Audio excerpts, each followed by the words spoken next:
अध्याय 2 असफलताको अँध्यारोबाट सफलताको उज्यालोतर्फ। अध्याय 1 मा मैले मेरो जीवनको पृष्ठभूमि सुनाएँ। त्यो पृष्ठभूमिमा सङ्घर्ष थियो, अभाव थियो, जिम्मेवारी थियो, तर मनभित्र एउटा सपना पनि थियो। अब त्यही सपनालाई वास्तविकतामा बदल्ने प्रयासबाट मेरो जीवनको अर्को अध्याय सुरु भयो, लोकसेवाको यात्रा। लोकसेवाको तयारी सुरु गर्दा मनमा उत्साह थियो। सरकारी सेवामा प्रवेश गर्ने सपना थियो। मेहनत गरेपछि एक दिन सफलता अवश्य पाइन्छ भन्ने विश्वास थियो। तर तयारी सुरु गरेपछि मात्र थाहा भयो सपना देख्नु सजिलो रहेछ, त्यसलाई पूरा गर्न निरन्तर सङ्घर्ष गर्नु निकै कठिन रहेछ। पढाइ सुरु भयो, परीक्षा दिन थाले, नतिजाको प्रतीक्षा गर्न थाले। हरेक परीक्षापछि मनमा एउटा आशा हुन्थ्यो, यसपटक अवश्य हुन्छ। तर नतिजा आउँदा फेरि निराशा। एकपटक असफल हुनु ठुलो कुरा थिएन, तर असफलताहरू दोहोरिँदै गएपछि मनभित्र प्रश्नहरू उठ्न थाले। के म सक्षम छैन? के मेरो मेहनत पर्याप्त छैन? के मैले देखेको सपना धेरै ठुलो भयो? यी प्रश्नहरू मभित्र पनि उठे। कहिलेकाहीँ मन निकै कमजोर हुन्थ्यो, तर त्यही समयमा अर्को आवाज आउँथ्यो, अझै प्रयास गर। मेरो जीवनमा काम र पढाइ दुवै सँगसँगै चलिरहेका थिए। दिनभरको जिम्मेवारी पूरा गरेर बाँकी समय पढाइमा लगाउनु पर्थ्यो। शरीर थाक्थ्यो, आँखामा निन्द्रा आउँथ्यो, तर भविष्य बनाउने चाहनाले किताब बन्द गर्न दिँदैनथ्यो। यसरी समय बित्दै गयो, प्रयासहरू थपिँदै गए, तर सफलता टाढै रह्यो। करिब 20वटा प्रयाससम्म पनि असफल हुँदा कहिलेकाहीँ आफूलाई निकै कमजोर महसुस गर्थेँ। अरू सफल भएको देख्दा मनमा प्रश्न उठ्थ्यो, मेरो पालो कहिले आउला?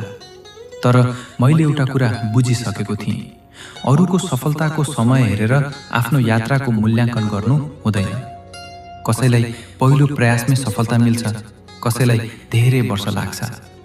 सफलताको समय फरक हुन सक्छ, तर निरन्तर प्रयास गर्ने मानिसको सम्भावना कहिले समाप्त हुँदैन।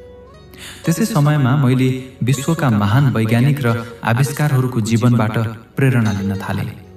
थमस एडिसनका असफल प्रयोगहरूले मलाई सम्झाउँथे, असफलता भनेको सिकाइको अर्को चरण हो। राइट दाजुभाइले मानिस उड्न सक्छ भन्ने विश्वासका साथ बारम्बार प्रयास गरे। उनीहरूको सफलताभन्दा पहिले धेरै असफल प्रयोग भएका थिए। अल्बर्ट आइन्स्टाइनको जीवनले मलाई निरन्तर सिकिरहन र प्रश्न गरिरहन प्रेरित गर्यो।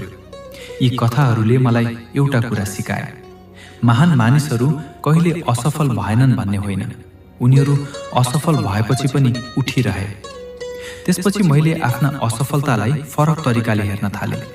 असफल भएँ भने कमजोरी खोज्ने, गल्ती भयो भने सुधार गर्ने, नतिजा आएन भने रणनीति परिवर्तन गर्ने, तर प्रयास रोक्ने होइन। मेरो लागि लोकसेवाको तयारी अब केवल एउटा जागिर प्राप्त गर्ने माध्यम रहेन। यसले मलाई धैर्य सिकायो, अनुशासन सिकायो, समयको मूल्य सिकायो। सबैभन्दा ठुलो कुरा, यसले मलाई आफूमाथि विश्वास गर्न सिकायो। अन्ततः त्यो दिन पनि आयो जुन दिन मेरो लामो सङ्घर्षले नयाँ मोड लियो।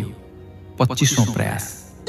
यसपटक राष्ट्रिय परीक्षा बोर्डको कम्प्युटर सहायक पदमा म प्रथम हुँदै योग्यताक्रम 5 प्राप्त गर्न सफल भएँ। त्यो क्षण मेरा लागि शब्दमा व्यक्त गर्न कठिन छ। त्यो एउटा पदको सफलता मात्र थिएन, त्यो 25वटा प्रयासको उत्तर थियो। अनगिन्ती असफलताको उत्तर थियो। रातभर गरेको मेहनतको उत्तर थियो। थकान, निराशा र आँसुको उत्तर थियो। र सबैभन्दा ठुलो कुरा, त्यो हार नमान्ने निर्णयको जित थियो। यदि मैले 5औं प्रयासमा हार मानेको भए 25औं प्रयाससम्म पुग्ने थिइनँ। यदि 10औं प्रयासपछि रोकिएको भए आज यो सफलता मेरो हातमा हुने थिएन।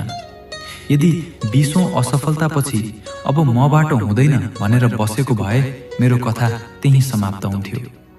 त्यसैले आज म तपाईहरूलाई आफ्नो सफलता मात्र सुनाइरहेको छैन, म आफ्नो असफलता पनि सुनाइरहेको छु।